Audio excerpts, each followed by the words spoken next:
On January 4th, 2010, Ars Technica published an article titled "A Warning: Don't Buy Rogue Warrior." The article goes on to state, the game can be beaten in one sitting. You can actually finish the whole damn thing in around 2 hours. The voice acting is satirical and is made up of more expletives than other words. You can sneak up behind the bad guys and kill them. And to allow you to see these stealth kills, the AI mostly stands with its back to you throughout the game. The graphics are bland, the violence may have been edgy 10 years ago, and the voice acting is simply embarrassing. If you bought this on consoles, you spent $60 at launch, which means you're paying about $30 per hour. Those 2 hours are not fun. There is nothing redeeming here. Even if you're given this for free, don't bother playing it. Your time is worth more. If you happen to have a copy of this unopened, just return it. If you see someone looking at it in the store, warn them. Selling this game at full price with a too short single-player campaign and an anemic multiplayer game should have been a crime. Strong words. If you look up Rogue Warrior on Wikipedia, it's categorized as one of the worst games ever made. XPlay gave it a 2 out of 5, Digital Foundry founder Richard Ledbetter called it trash, Jeff Haynes at IGN gave it a 1.5, and LB Jeffries at Pop Matters gave the game a 5 out of 10. Although you'd be forgiven for thinking it was a 5 out of 100 based on some of those other reviews. Over on Metacritic, the game has a Metascore of 28 and a user score of 3.6. However, over on Steam, recent reviews for Rogue Warrior are mostly positive. If the game can win over these players, why did it elicit such a negative response from pretty much everyone who reviewed it at launch? Well, I would love to say that it's because they're just a bunch of pussies who can't handle Dick Marcinko's big, hairy balls. And if that statement doesn't make sense right now, it will soon. Suck my balls, my hairy fucking big balls. Wrap them around your fucking mouth. But it probably has more to do with the fact that the game was $60 at launch, or $50 if you bought it on PC. In full transparency, I paid $1.70 for this game. I also couldn't get it to work and wound up refunding it. But since then, I have evolved. I have purchased the game again, this time gladly paying 20 cents more. I got it running almost perfectly on my PC, and I am now ready to go to bat for this overlooked classic. Goddamn cock breath counting motherfuckers! Okay, classic is a gross exaggeration here, but I think it's a really fun game, and I don't believe that it deserves to be called one of the worst of all time. Rogue Warrior is a first-person shooter based on the Rogue Warrior series of books, which were co-authored by Richard Dick Marcinko, a U.S. Navy SEAL commander and the founder of SEAL Team 6, a special operations unit that specialized in counter-terrorist operations. Dick co-authored a total of 20 books in his lifetime, and he was as foul-mouthed as he was prolific. While his first book, also titled Rogue Warrior, was autobiographical, there was a later series of novels written under the same name, which were inspired by Dick's experiences as a professional badass. In 2006, it was announced that Zombie Studios, creators of the Spec Ops series, were working on a Rogue Warrior-inspired game titled Rogue Warrior: Black Razor. This was shaping up to be a squad-based tactical shooter, but by 2008, this version of the game was scrapped, and the Rogue Warrior project was handed over to Rebellion, who are perhaps best known today for the Sniper Elite games and a recent favorite of mine, Atomfall. This actually wasn't the first time that a Dick Marcinko game was canceled. According to former Sierra Online artist Michael Hutchinson, in 1998, Sierra was developing Richard Marcinko's Navy SEALs on the Unreal Engine, but from what I've read, it seems like production was canceled by some point in 1999. In a June 2009 interview with Rebellion senior producer Aaron Guy, Aaron stated that at that point in time, Rebellion had been working on the Rogue Warrior game for over a year, and had completely wiped the slate clean, going on to say that they had completely started everything from scratch. New story, new models, and everything. In February of 2020, YouTuber Matt McMuscles published a video chronicling the troubled development and poor reception of Rogue Warrior. Several years later, a comment was left on this video from a developer who worked on Rogue Warrior while it was still in development at Zombie.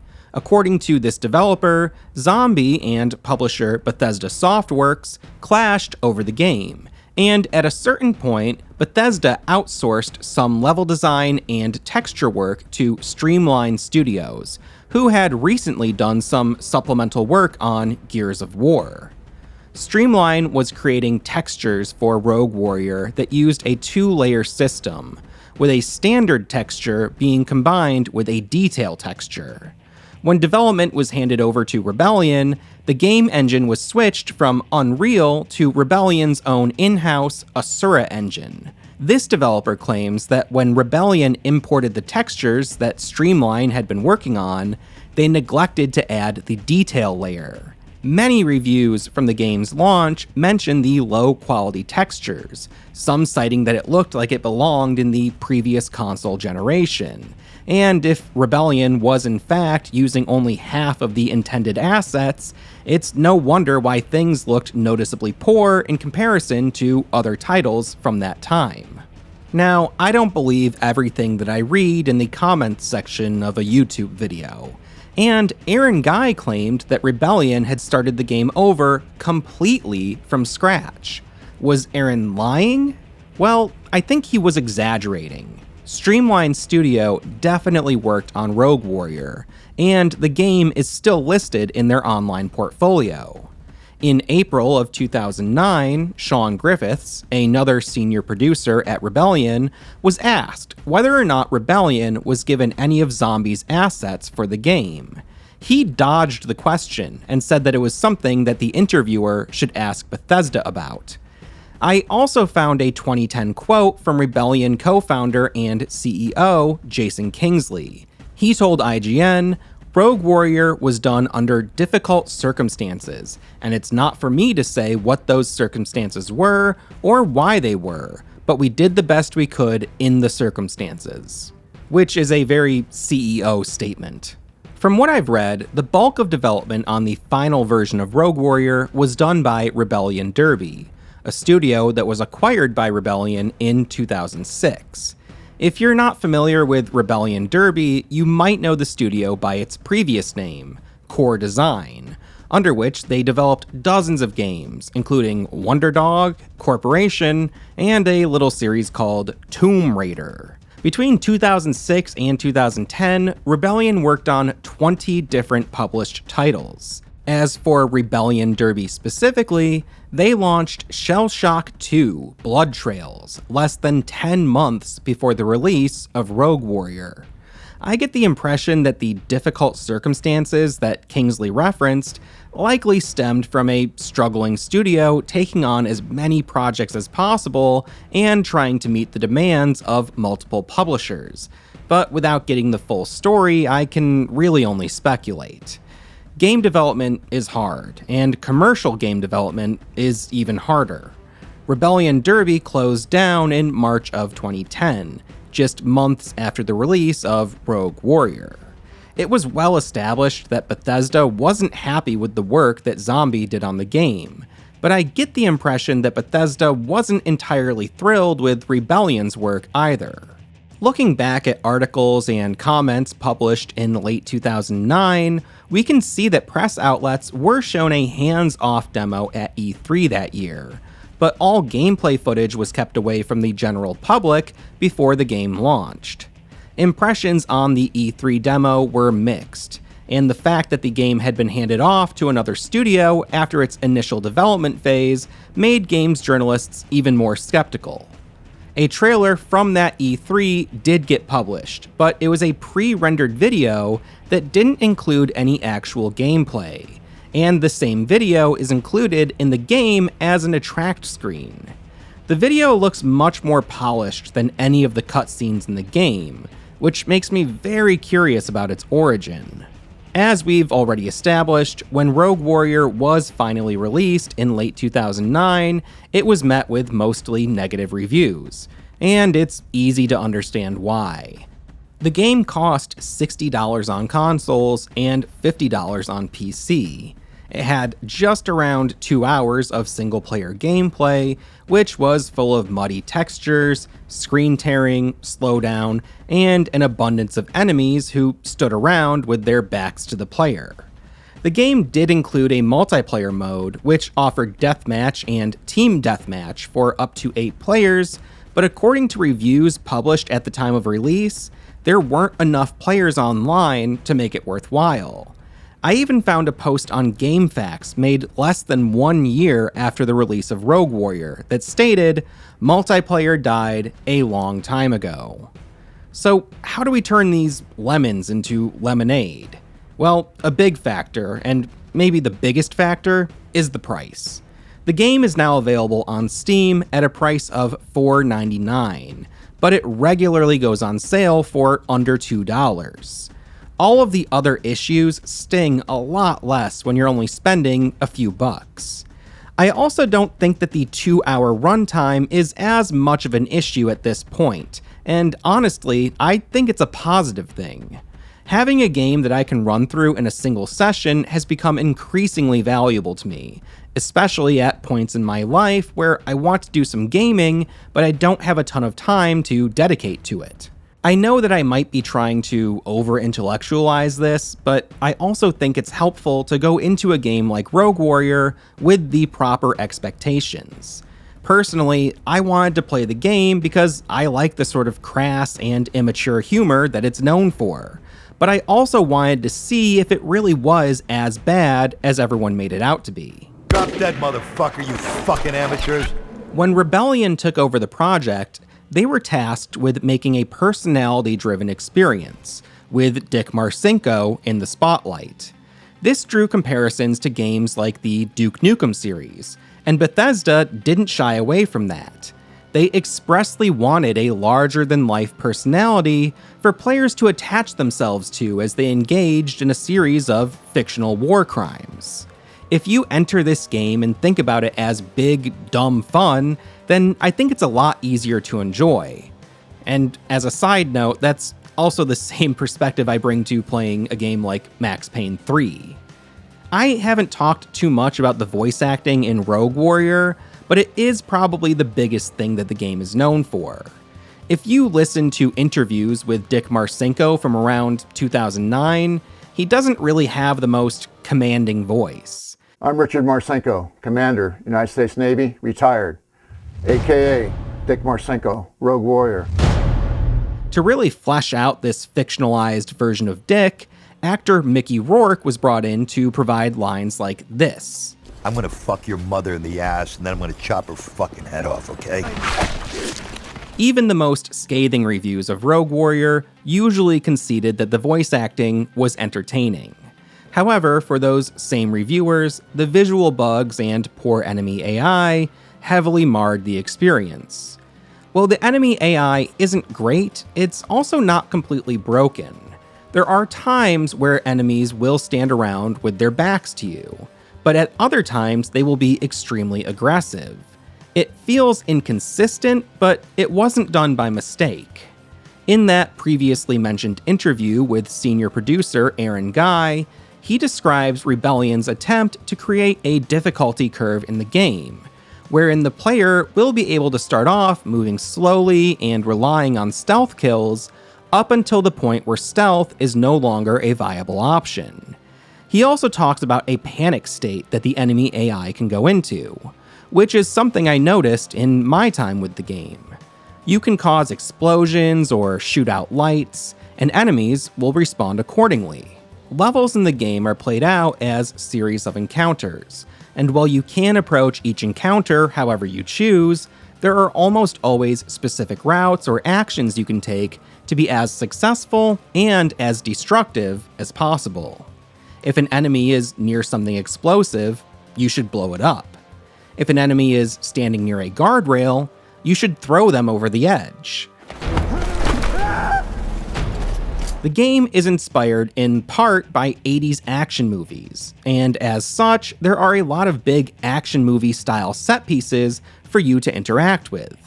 When you're near an enemy, you can perform what the game refers to as a kill move. Basically, you press a single button and then go into a brutal animated finishing move. You're not invincible during this, you can't really just spam kill moves repeatedly, but you can use them pretty liberally. It's not a perfect balance, but the sometimes aloof enemies combined with the raw power of the rogue warrior gives a lot of the game a sort of power fantasy victory lap type feeling, similar to the end sequences of games like Fallout 3 or Resident Evil Village. You're a nearly unstoppable force, and in my opinion, 2 hours is a perfect length of time for gameplay like this. Rogue Warrior takes place across 8 missions. I'm going to give some spoilers for the story here, so fair warning. The game opens up on November 3rd, 1986, with Dick and 2 other Navy SEALs flying into North Korea. A mole stationed in North Korea has given intel to the US that indicates some sort of ballistic missile program is being developed. Moments after reaching land, Dick's team is killed. He's told by his superiors to abandon the mission, but being the rogue warrior, Dick doesn't listen. Fueled by revenge and patriotism, he goes ahead solo, only to find that the mole has been murdered and the missiles are on the move. Dick goes through North Korea and to the Soviet Union, uncovering the full scope of their missile defense program along the way. For me, each mission feels distinct and memorable. There's a diverse mix of gameplay scenarios that offer close combat, sniping, sneaking, and blowing stuff up. Some standout sections for me would be these docks, where you press forward as enemies appear from different heights. I had a lot of fun sniping my way through this section, and it felt like a reimagining of Time Crisis or another sort of on-rails shooter. There's a Soviet Union mansion complete with a hedge maze, which lends itself to some really fun combat encounters, and a hydroelectric dam level that ends in a frantic escape sequence. Also, shooting at glass in this game gives a super satisfying sound effect, which is something I always look for in games like this.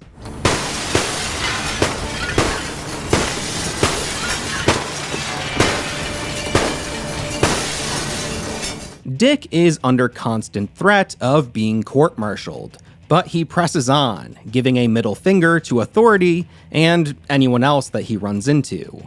It's a very classic 80s action movie trope, and if you're a fan of schlocky, canon-style action flicks, you'll probably have fun with Rogue Warrior. The music in the game also feels very fitting for that 80s action movie vibe. There's one song in particular that I think feels like a cinematic remix of the Home Depot song, which I think serves the game perfectly.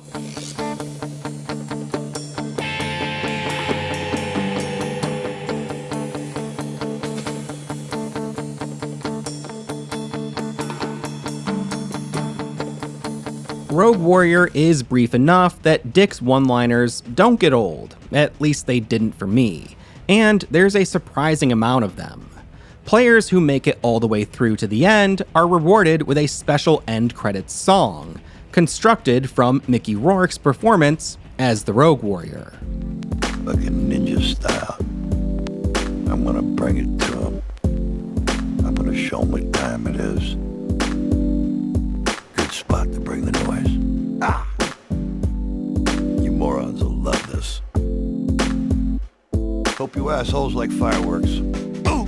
Fucking commies keep getting in my way. No surprise, motherfuckers. Happy fucking birthday. That's right, Natty, now you sweet piece of shit. Enjoy the ride, cocksucker. Have a nice trip. Boom time, baby. Trick or treat. Looks like a party, come on. I got places to go and people to meet. Assholes are everywhere. Fuck motherfuckers are out in force. Hi-ho, this fucker's gonna blow. Anytime, anywhere, any place.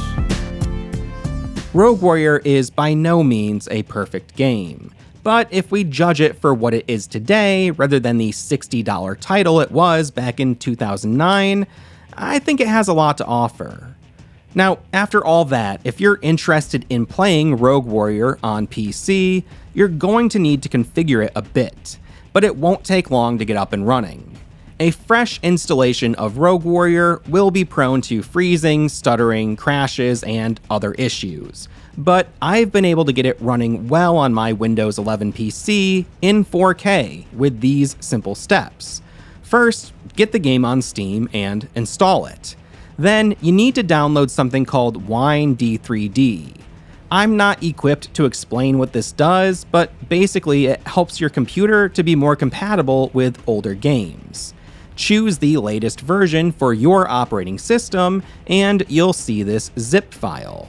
Extract it, and you'll get a folder. There are two files we'll want from this folder, which are d3d9.dll and wined3d.dll. Copy or cut those files, and then head over to the folder on your computer where Rogue Warrior was installed.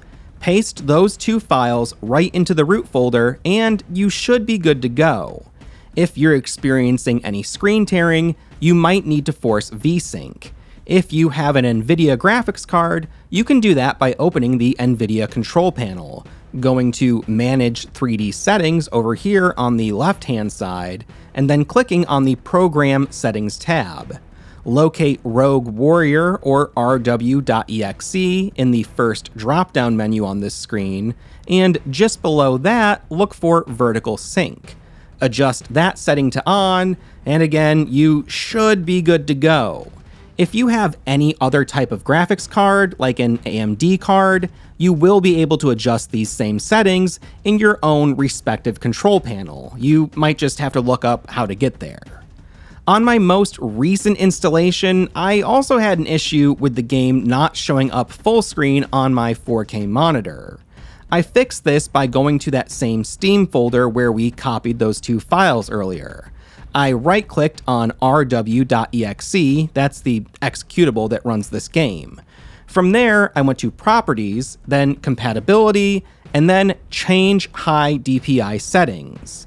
At the bottom of this window, make sure this box is checked, and on the drop-down menu, select Application. That should be everything that you need to get the game running well on a modern PC. There might still be some occasional crashes, but they should be very rare if they happen at all. Personally, I would love to see the game get an official patch, but I don't think that will ever happen. There have been some posts on Reddit a couple years back showing progress on a fan-made remake of the game running in Unreal Engine 5, but I'm not sure if the project is still in active development or not. For now, the Steam version is probably the best we'll get. So there we have it, Rogue Warrior. Have you played Rogue Warrior? Were you unfortunate enough to have paid full price for it back in the day?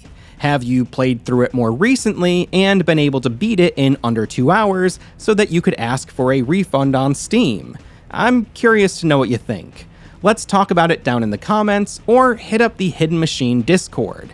As always, a huge thanks to our channel members and Patreon supporters. If you like what we do, even $1 a month can go a long way for us. And until next time, see ya. Hide and seek, motherfuckers. Anybody home? Hey, Daddy's here. Come on. Glad to see me, fuckers. Send me the bill, motherfucking cocksuckers. I'm over here, fuckface. There's gonna be fucking asses bleeding all over the place. Sorry, assholes. Your quiet day at the office is about to get severely fucked up.